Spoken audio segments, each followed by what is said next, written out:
সালামু আলাইকুম। জনাব তারেক রহমান গতকালকে আন্তর্জাতিক একটা ম্যাগাজিন টাইম ম্যাগাজিন সেখানে বেশ কিছু বিষয়ে তিনি কথা বলেছেন। তো এই কথাগুলোর মাঝখানে খুবই গুরুত্বপূর্ণ পার্ট হচ্ছে যে আওয়ামী লীগ ইস্যুতে আসলে কি ভাবছেন বিএনপি।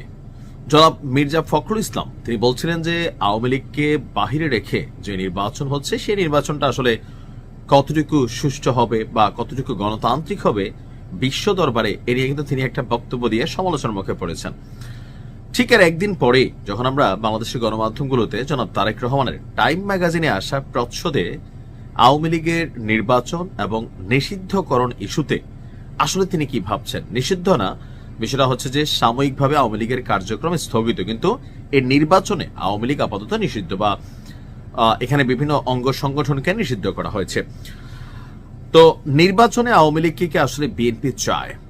প্রশ্ন ছিল এরকম যে নির্বাচনে আওয়ামী লীগকে বাইরে রাখার বিষয়ে জনাব তারেক রহমানের মন্তব্য কি, যেহেতু নির্বাচনের টাইম এই মুহূর্তে এখনো বাংলাদেশের আওয়ামী লীগ ঘরানার পরিবারের বাহিরে অনেকেই আওয়ামী লীগের প্রতি ক্ষুব্ধ, বিরক্ত বা খুব বেশি সময় হয় নাই, একটা সরকার ক্ষমতায় আসলে এটা আবার বদলাই যাবে, কিন্তু রাইট নাও আওয়ামী লীগকে নির্বাচনে চায় বা আওয়ামী লীগকে নির্বাচনে রাখা উচিত, এই ধরনের বক্তব্য দিলে বিপদে পড়তে হবে বিএনপিকে। আর যার কারণে এই বিষয়টাতে তিনি নীতিগতভাবে আপনার কোনো মন্তব্য করেননি। তবে নিষিদ্ধের ব্যাপারে দল হিসেবে বাংলাদেশ আওয়ামী লীগকে নিষিদ্ধের ব্যাপারে তিনি বলছেন যে নীতিগতভাবে বিএনপি কোনো দল নিষিদ্ধ করার পক্ষে নন, অর্থাৎ বিএনপি চায় না এদেশের রাজনৈতিকভাবে কোনো একটি দল নিষিদ্ধ হয়ে যাক।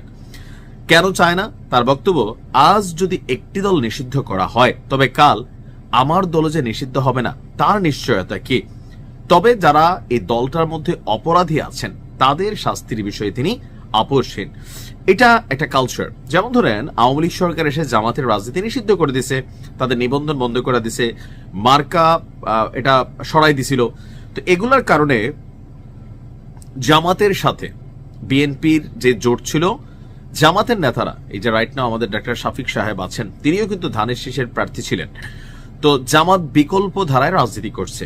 জামাতকে কিন্তু আওয়ামী লীগ নিষিদ্ধ করার পরেও জামাতের জনপ্রিয়তা আসলে কমে নাই। জামাত তাদের যে গতানুগতিক ধারার 5 থেকে 7% ভোটার ঘরানার যে অবস্থানে ছিল, তো নিষিদ্ধের ফলে ভিতরে ভিতরে এই দলটা নিজেদেরকে শক্তিশালী করেছে, তারপর হচ্ছে যে সাংগঠনিকভাবে দক্ষ হয়েছে, পাশাপাশি আওয়ামী লীগের মধ্যে মিশে যেতে পেরেছে।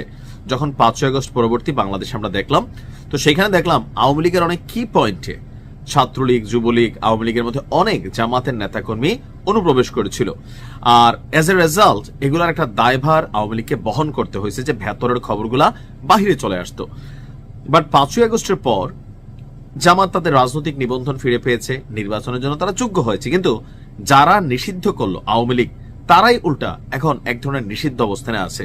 তো তারেক রহমানের যে বক্তব্য সেটার বিষয়টা হচ্ছে যে আজকে যদি আওয়ামী লীগকে নিষিদ্ধের পক্ষে বিএনপি কথা বলে, বিএনপিকে তারা আওয়ামী লীগ তখন নিষিদ্ধ করে নাই, বাট দলটাকে ভাঙার চেষ্টা করেছে, অনেক ধরনের জুলুম হয়েছে, এটা তো বাস্তব। রাজনৈতিক সমাবেশগুলোকে ওইভাবে আসলে করার সুযোগ হয় নাই, যতটুকু হয়েছে সেখানেও কোনো রকম আশঙ্কা দেখলে সরকারের পক্ষ থেকে নানান ধরনের প্রেশার ক্রিয়েট করা হতো। তো সবকিছু মিলিয়ে বিএনপি নিজে যে যন্ত্রণাটা ভোগ করছে, এর বিপরীতে জনাব তারেক রহমান মনে করেন যে কোনো দল আসলে নিষিদ্ধ হওয়া উচিত না। আর এটার মেইন কারণ হচ্ছে বাংলাদেশের রাজনীতি পরিবর্তনশীল। আজকে একটা সরকার আছে, ডক্টর ইউনূস আছেন, ক্ষমতা একরকম দেখা যাচ্ছে। 5ই আগস্ট বা জুলাইয়ের আগে কল্পনা কেউ করে নাই যে এরকম পরিবর্তন হবে, তো হয়ে গেছে। তো সেই জায়গা থেকে জনাব তারেক রহমান মনে করেন যে আজকে যদি এরকম কোনো সিদ্ধান্ত বিএনপি দেয়, সাপোর্ট করে, তো আগামীকালকে, কারণ বাংলাদেশের সিস্টেমটা কি, যিনি সরকারে থাকেন আদালত আমরা জানি স্বাধীন একটা প্রতিষ্ঠান, আন্তর্জাতিক অপরাধ ট্রাইব্যুনাল স্বাধীন প্রতিষ্ঠান, কিন্তু টেকনিক্যালি এখানে সরকারিভাবে একটা মিনিমাম লেভেলের একটা কানেক্টিভিটি থাকে, এটা অতীতে বিভিন্ন সময় দেখা গিয়েছে। তো এই জন্য তিনি মনে করছেন যে আওয়ামী লীগের নিষিদ্ধের ব্যাপারে এখন কোনো সিদ্ধান্ত দিলে বা অবস্থান নিলে ভবিষ্যতে তাদের ব্যাপারে হয়তো বা কোনো সময় ক্ষমতায় আসলে আওয়ামী লীগ দল হিসাবে বিএনপিকে ব্যান করে দিবেন। আর এর পাশাপাশি নীতিগতভাবে তিনি এটা মনে করেন না, কারণ জামাত নিষিদ্ধ হবার পরেও জামাতকে আশ্রয় দিয়েছিল তৎকালীন প্রেক্ষাপটে বিএনপি, আর বিএনপির সাথে জোট করার কারণে জামাত যতটুকু সম্ভব আপনার মাঠে কিন্তু থেকেছে বা একটা লেভেল প্রটেস্ট পেয়েছে। আর এখন আওয়ামী লীগ নিষিদ্ধের ব্যাপারে আমরা যদি সর্বশেষ যতটুকু বুঝতে পারতেছি যে নির্বাচনী দলগুলোর মধ্যে জামাত ইসলামের অবস্থানটা সবচেয়ে বেশি শক্ত, এনসিপিও শক্ত। তো এনসিপি শতভাগ শক্ত এই কারণেই যে কখনো আওয়ামী লীগ পুনর্বাসিত হলে তাদের উপর একটা বড় ধরনের আইনি ঝামেলা পড়তে হবে। যদিও জুলাই যোদ্ধাদের ব্যাপারে গ্যাজেট হয়েছে, বাট এদেশে অনেক গ্যাজেট হয়েছে, আবার গ্যাজেট সরকার ক্ষমতা বসলে সরেও যায়। তো জামাতকে যেহেতু নিষিদ্ধ করা হয়েছে, সো জামাত অন্তর থেকে অবশ্যই তারা চাইছে যে তোমরা আমাদেরকে নিষিদ্ধ করে আমাদেরকে কোন লেভেলে নিছিলা আজকে একটু বুঝানো। বাট বিএনপির বিভিন্ন সময় যতটুকু বক্তব্য যে তারা কোনো দলকে ব্যান করার পক্ষে না। তো এইটা আওয়ামী লীগের জন্য কি ফায়দাজনক হবে? কিছুটা ফায়দাজনক হবে যখন ইন্টারন্যাশনালি এই বিষয়টা নিয়ে হয়তো ডিবেট হবে অথবা লবিং হবে। তো সেই ক্ষেত্রে হয়তো একটা বড় ইফেক্ট বা পজিটিভ সাপোর্ট বিএনপির অবস্থান থেকে আওয়ামী লীগ পেলেও পেতে পারে। দেখা যাক কি হয়। ভালো থাকুন।